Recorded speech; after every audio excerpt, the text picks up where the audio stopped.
Basta mahal kita.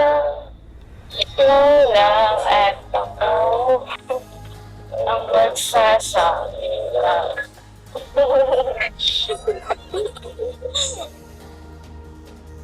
Kulang at ako ang magsasabi lang. I love you. I love you. Isang mapagpalang araw o gabi po sa lahat. 4th month seri ng Tambalang EDSI? Wow, grabe! Selosan at kiligan ang naging eksena? Hala! Sana daw di lang sa Love Team ang month seri celebration nila? Grabe na talaga ito. Papa Eds, nagselos nga ba? Oh my goodness! Bakit? Ano ang dahilan ng pagseselos ni Papa Eds? Hala! Yan ang ating pag-uusapan ngayon mga idol at bibigyan ko na din ng konting reaction yan. Bago po tayo mag-uumpisa ay shoutout ko po muna ang leaders ng Kalingap na sina Kuya Val Santos Matubang, Ate Edna Vlogs at Idol Kalingap Rab. Pati na rin po sa lahat ng charity vloggers, Kalingap Reactors, especially na po ang Karepa, suportahan po natin sila palagi. Ito na nga, uumpisahan po nating bibigyan ng reaction mga idol itong video clip kung saan kinakabahan nga si Papa Eds habang may dala-dalang mababangong bulaklak. Napasabi pa nga siya ng, "Ho! Sa kaba!" Sinurprise nga niya ang fiancé niya sa ika-4 na buwan nilang magkasama together bilang mag-love team. Ito po. Kinakabahan ako.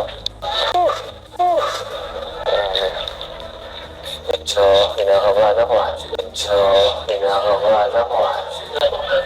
Tao po? Okay. Wait na, pasok po. Ha? Pasok po yan? Wala ka lang ako pansin kung ano? Happy Mansari po. Happy Mansari po. Pinula ka muna agad ako. Updated ka. Ito nga, sinusurpresahin nga kita eh. Para sa'yo ito. Happy Mansari. May cake na. Hala! Updated pala si Viancy. Alam na talaga ni Viancy na 4th month sari na pala nila. Grabe talaga to. Viancy knows the exact date? Hala! Si Viancy pa nga ang unang nagsabi sa eds niya ng salitang, "Happy month sari?" Wow, grabe. Napasabi tuloy si Papa Eds na naunahan daw siya. Imbes siya ang unang magsabi sa Viancy niya. Oh my goodness. Nakakakilig talaga kayo Edsy. Dala ni Papa Ed sa fiancé niya, napakamabangong bulaklak plus cake. Grabe kasing tamis talaga ng cake ang kiligan nyo sa isa't isa. At ito na nga, binati na nga nila ang isa't isa ng Happy 4th month sari, sana all. Ito po. Happy 4th month sari. Happy 4th month sari po. Happy 4th month sari po. Bilis no? Napakabilis na oras. Hindi ko akalain na gano'n pala katagal ang ating samahan. Hindi ko nga rin pakalain ito ng maganda talaga. Ako pa. Siyempre. Sana, siyempre. Bilang sa mansari ng Latin. Sana, siyempre. Bilang sa mansari ng Latin. Wow! Sana all may ka-happy month, Sari! Napasabi nga si Papa Eds ng, ang bilis lang daw ng oras. Di nga niya akalain na 4 months na pala sila ng fiancé niya together nagpapakilig. Tama ka dyan, Papa Eds. Di ko din akalain na 4 na buwan na pala kaming lahat na pinakilig nyo. Grabe! Sana forever nyo na kaming papakiligin. Sana naman po walang bibitaw sa inyo. For sure di ko kakayanin pag may bibitaw sa inyo.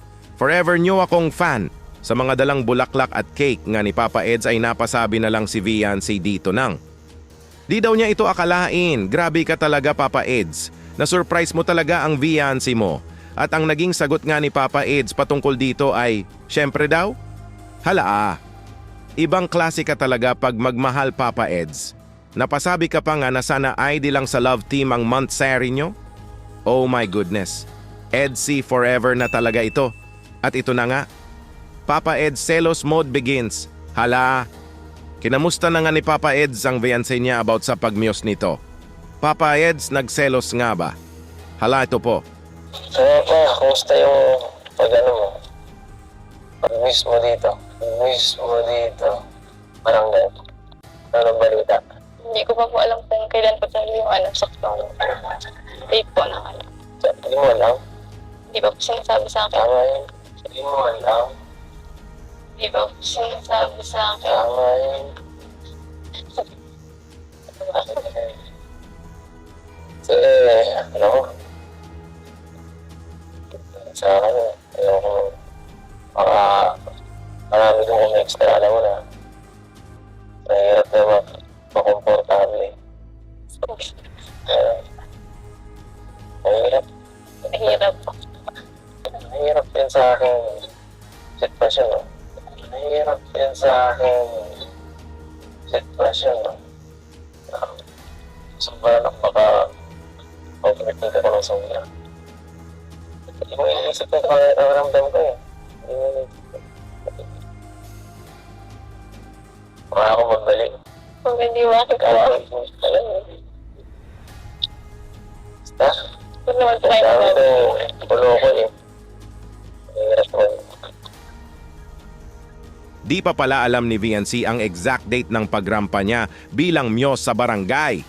Napasabi nga tuloy si Papa Eds nang tama lang daw na di alam ng VNC niya.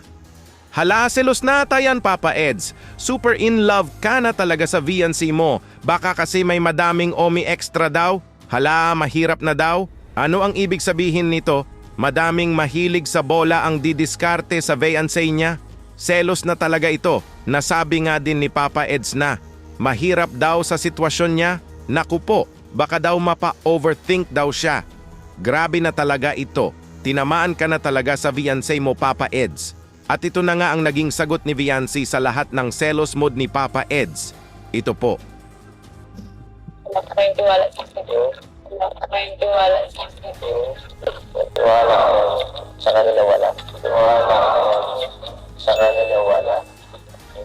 May tiwala naman pala si Papa Eds sa VNC niya? Pero sa mga nakapaligid sa VNC niya during rarampa, ito ay wala siyang tiwala? Hala maraming mahilig sa bola ang manunood? Hala! Mahilig sa bola? Marunong mangbola? Naku po! Basta tandaan mo lang ang sinabi sa iyo ng VNC mo Papa Eds. Magtiwala lang daw sa kanya.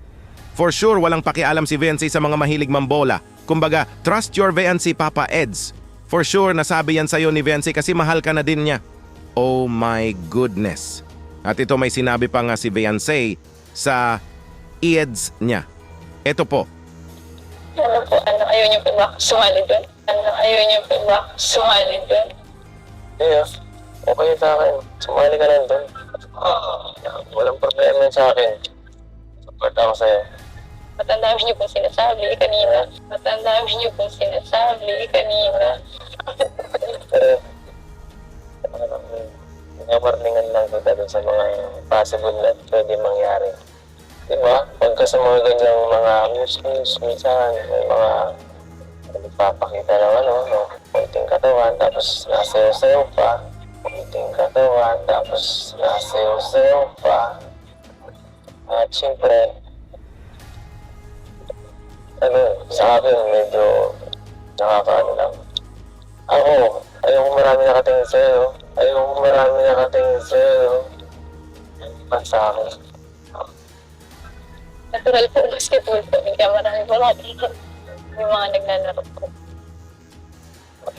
Hindi man po ako pati yung sayo po na masyado po basketball. Yung simple lang po. Presenter umatrakting ka eh. Presenter umatrakting ka eh. Nasa gitna ka. Kasi ikaw pa yan.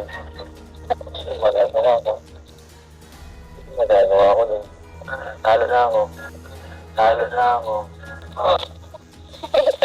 Napasabi tuloy si VNC na ayaw ba daw ni Papa Eds na sumali siya? Naku po!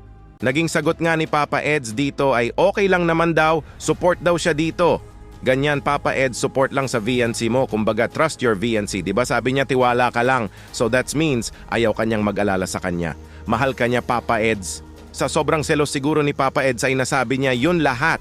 Napasabi nga siya dito na warning lang daw na baka daw ay ito ang mga possible na mangyayari kasi may sayawan daw. At ayaw din niya na may ibang mga matang tumingin sa ganda ng VNC niya. Hala, a center of attraction daw ang fiancé niya? Naku po, tinamaan na talaga ng todo si Papa Eds sa fiancé niya. Forever love na talaga yan. Huwag ka na mag-alala, Papa Eds. Trust your fiancé. Nasabi nga niya na simple rampa lang naman ang gagawin niya. At ito pa mga idol, last video clip, re-reaksyonan pa natin ito. Matagal pa naman po pati yun. Kahit huwag na po muna natin isipin yun. Kahit huwag na po muna natin isipin yun. Isipin na. Sige. Sabi mo eh. Hindi na ako mangingialam sa'yo. Hindi na ako mangingialam sa'yo. Kailangan mo eh. Lagi kang busy. Alam mo yan sa'yo. Nasabi nga dito ni fiancé na matagal pa naman ito, kaya wag mo muna itong problemahin, Papa Eds. Basta may assurance na nagmula sa fiancé mo. Tiwala lang daw sa kanya at simple rampa lang ang gagawin niya.